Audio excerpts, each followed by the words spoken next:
మన ప్రభువును రక్షకుడైనటువంటి యేసుక్రీస్తు వారి పేరిట నా శుభాభివందనాలు తెలియపరుస్తూ ఉన్నాను. మీ అందరూ బాగున్నారని నేను అనుకుంటున్నాను. ఈ 14వ రోజు మనందరము ఈ విధంగా కూడి ప్రభు నామాన్ని స్తుతించడానికి దేవుడు మంచి అవకాశం మనకిచ్చాడు. ఈరోజు మనము సిలువ ధ్యానాల్లో భాగంగా ఈరోజు మన నేర్చుకునేటువంటి విషయము గలతీ పత్రికలో 3వ అధ్యాయంలో 1 నుండి 14 వచనాల్లో పౌలు గారు సుమారుగా 6 ప్రశ్నలు వేస్తూ మాట్లాడతాడు. ఈ మాటలు 6 ప్రశ్నలు వేస్తాడు అన్నమాట. వాటిల్లో ఒక ప్రశ్న ఏంటంటే, సిలువ వేయబడిన వాడైనట్టుగా యేసుక్రీస్తు మీ కన్నుల ఎదుట ప్రదర్శించబడెను గదా. సిలువ వేయబడిన వాడైనట్టుగా యేసుక్రీస్తు మీ కన్నుల ఎదుట ప్రదర్శించబడెను గదా. ఈ 1 నుండి 14 వచనాలు, గలతీ పత్రిక 3వ అధ్యాయం 1 నుంచి 14 వచనాల్లో 3 ప్రవచనాలు, వాటి నెరవేర్పును మనం చూస్తాం. ఈ మాటల ద్వారా పౌలు గలతీ అనేటువంటి సంఘానికి సిలువ విలువ అంటే ఏంటో, రక్షణ కార్యం అంటే ఏంటో వివరిస్తూ ఉన్నాడు. సిలువ విలువ తెలియకుండా చాలా మంది లోకంలో ఉంటున్నారు. ముఖ్యంగా క్రైస్తవులు సిలువ విలువ అనేది తెలియాలి, అర్థం చేసుకోవాలి అని మాట్లాడుతూ మనకి ఇస్తున్నటువంటి సందేశం ఏంటంటే, ముఖ్యంగా గలతీయులకు ఇలా అంటాడు. గలతీయులతో, ఓ అవివేకులైనటువంటి గలతీయులారా, మిమ్మును ఎవడు భ్రమ పెట్టాను అని అంటాడు. అంటే వాళ్ళందరూ కూడా భ్రమలో ఉన్నారు. ఒక రకం భ్రమ అంటే నిజం కాదు, నిజంలా కనిపించేటువంటి ఒక సందర్భం. అది నిజమేమో అని అనుకుంటాం కానీ నిజం కాదు. ఇంతకీ వాళ్ళు ఉన్నటువంటి భ్రమ ఏంటి అని మనం అర్థం కావాలంటే 2వ వచనం చదవాలి. ఒక ప్రశ్న వేస్తాడు.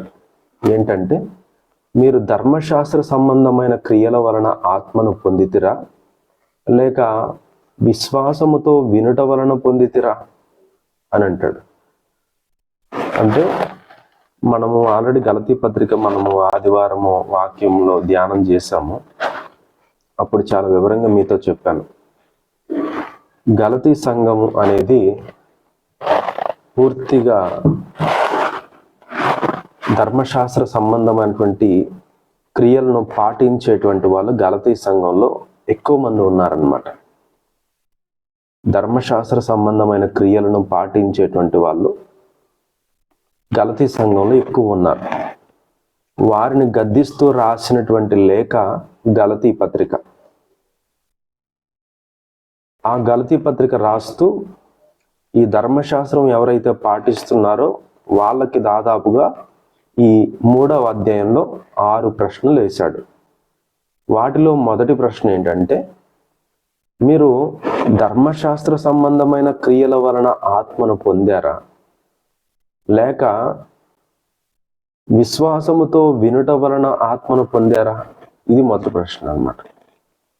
ధర్మశాస్త్ర సంబంధమైన క్రియల వలన ఆత్మను పొందారా, వినుట వలన ఆత్మను పొందారా? ఈరోజు ఎవరైతే యేసుక్రీస్తునందు విశ్వాసం ఉంచుతారో వాళ్ళందరూ కూడా పరిశుద్ధాత్మను పొందుతారని మనకి లేఖనము స్పష్టంగా సూటిగా మాట్లాడుతూ ఉంది. పరిశుద్ధాత్మయందు విశ్వాసం ఉంచిన వారు, యేసుక్రీస్తునందు విశ్వాసం ఉంచిన వారు పరిశుద్ధాత్మను పొందుతారు. అయితే ఆ విశ్వాసం మనకి చెవుల్లోకి ఎలా వస్తుంది, మన చెవుల్లోనికి ఎలా వస్తుంది అంటే వినుట వలన వస్తుంది అని బైబిల్ చెప్తుంది. కాగా వినుట వలన విశ్వాసము కలుగును అని ఉన్నది బైబిల్లో. అంటే వినుట వలనే విశ్వాసం వస్తుంది క్రైస్తవునికి. అందుకని మనం ఏమి వింటున్నామో వాటి గురించి జాగ్రత్త పడుడు అని కూడా బైబిల్లో ఉంది. మనం ఏం వింటున్నామో ఎక్కువగా మీరు మంచివి కానటువంటి విన్నారనుకోండి, అంటే ఎక్కువగా మీ నోట్లోంచి మీరు ఎక్కువగా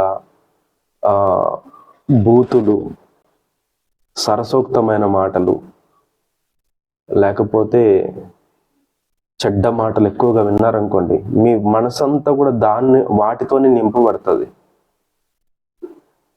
మీరు వినేటువంటి మాటలు దేవుని వాక్య సంబంధమైనవి, వాక్యము విశ్వాసాన్ని పెంపొందించేవి,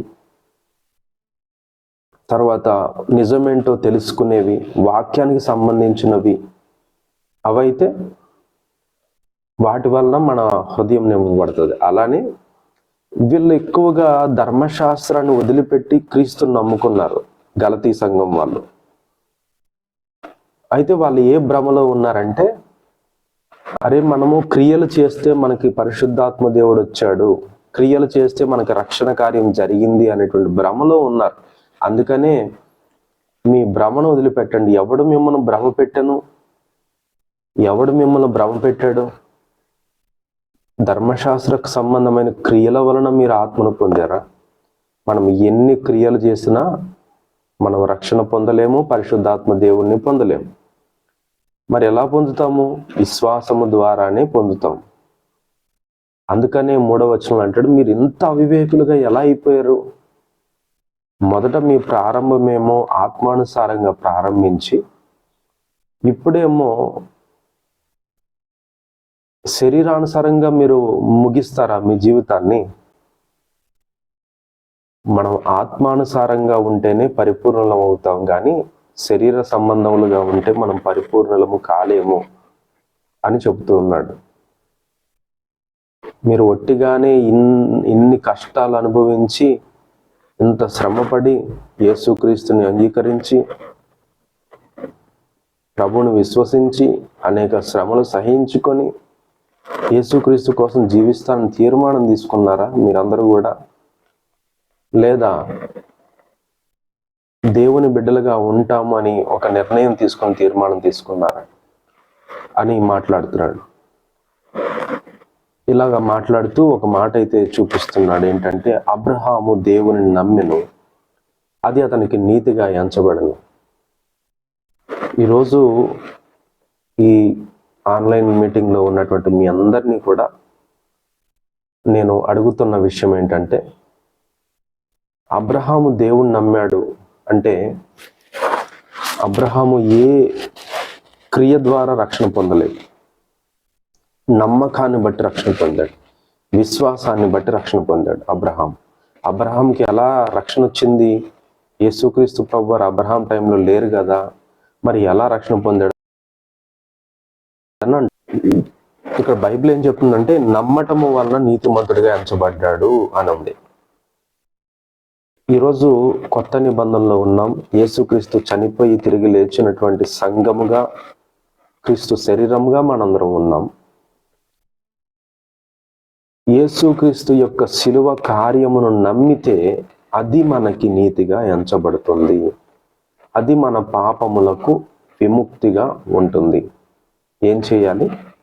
యేసుక్రీస్తు శిలువ కార్యమును నమ్మాలి. ఆయన శిలువలో నా కోసం మరణించాడు అని నమ్మాలి. మేము నమ్మాం కదండి, మరి నమ్మినటువంటి వాళ్ళే కదా ప్రతిరోజు యేసుక్రీస్తు ప్రభు వారిని బాహాటముగా శిలువను వేస్తుంది. దేవుడు విశ్వాస మూలముగా అన్యజనులను నీతిమంతులుగా తీర్చునని లేఖనము ముందుగానే చెప్పింది. అందుకనే మొదట సువార్త అనేది మనం ఏమనుకుంటామంటే, యేసుక్రీస్తు నమ్మినటువంటి తర్వాత యేసుక్రీస్తు కాలం నుండి సువార్త ప్రకటించబడిందని అనుకుంటాం. కానీ అసలు నిజమైన సువార్త అనేది ఆదికాండం 12వ అధ్యాయం 3వ వచనంలోనే మనకు కనబడుతుంది. ఏంటిది అది సువార్త? అబ్రహాముతో చేసినటువంటి నిబంధనే పాత నిబంధనలో ఉన్న సువార్త. ఆ నిబంధనను అబ్రహాం నమ్మాడు. ఏముంది ఆ 12వ అధ్యాయం 3వ వచనంలో? అబ్రహాం నువ్వు రా, ఇసుక రేణువులను చూడు, ఆకాశ నక్షత్రాలు చూడు, ఇవన్నీ వీటికంటే ఎక్కువగా నీ సంతానాన్ని నేను వృద్ధి చేస్తానని నువ్వు నమ్మంటే అబ్రహాం నమ్మాడు. అది నిజమైన సువార్త. నమ్మటం నిజమైన సువార్త. అంటే సువార్త అబ్రహాము కాలం నుండి ప్రకటించబడింది.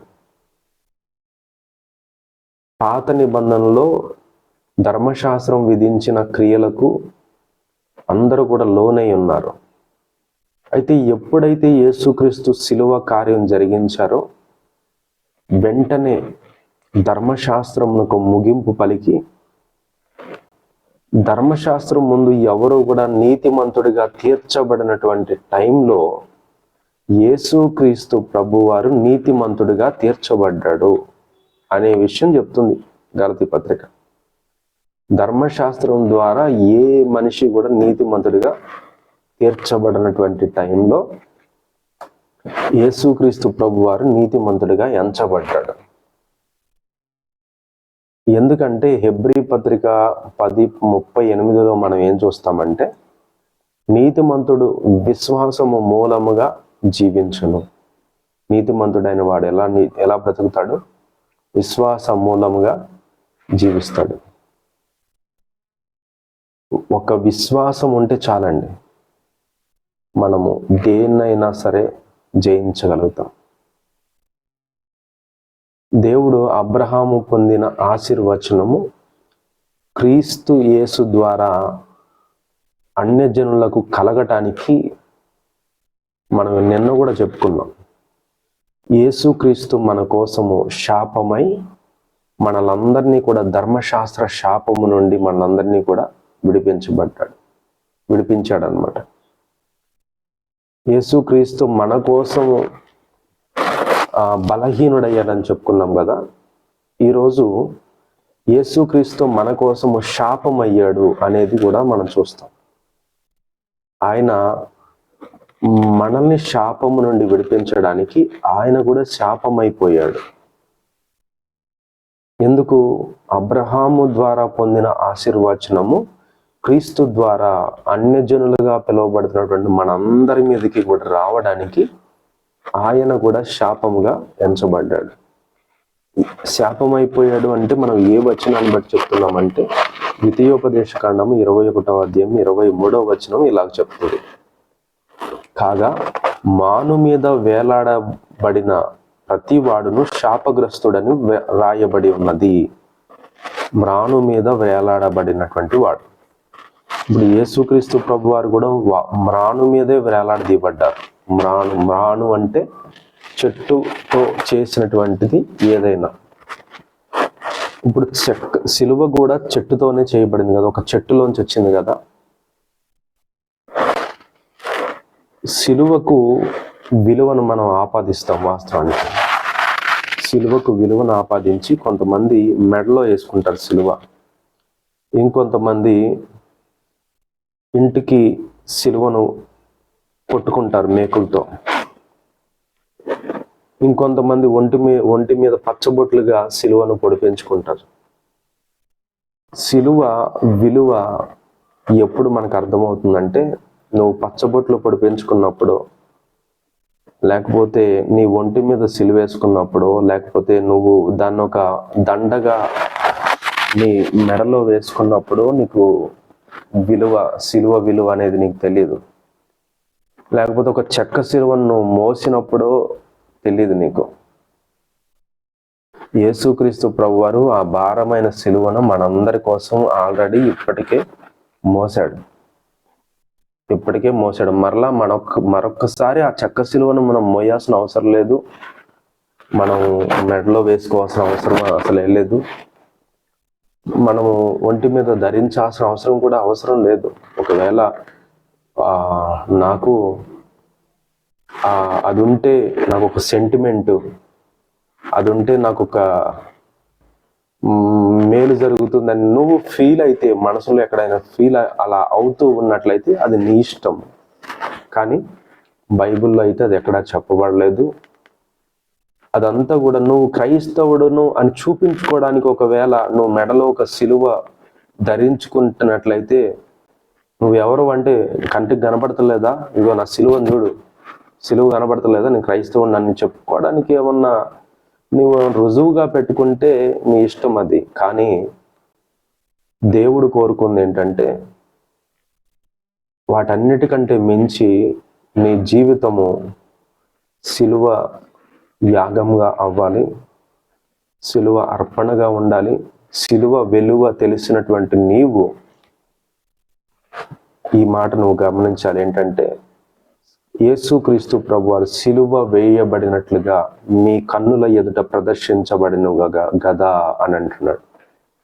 అంటే అంత చక్కగా గలతీయులకు యేసుక్రీస్తు ప్రభువారి యొక్క సిలువ యాగం గురించి యేసు ప్రభువారు చెప్పినా, పౌలు చెప్పినా, వాళ్ళు ఇంకా ధర్మశాస్త్ర సంబంధమైన క్రియల ద్వారా మేము రక్షణ పొందామని భ్రమలో వాళ్ళు ఉన్నారు. కాబట్టి ఓ అవివేకులైన గలతీయులారా, ఎవడు మిమ్మల్ని భ్రమ పెట్టెను అని పౌలు వాపోతూ బాధపడుతూ ఉన్నాడు. ఈరోజు అటువంటి పరిస్థితి మనకు రాకుండా సిలువ విలువను మనం గ్రహిద్దాం. ఈ 14వ రోజు ఈ మాటలు దేవుడు దీవించును గాక. ఆమేన్. మంచిది. ఈ సమయంలో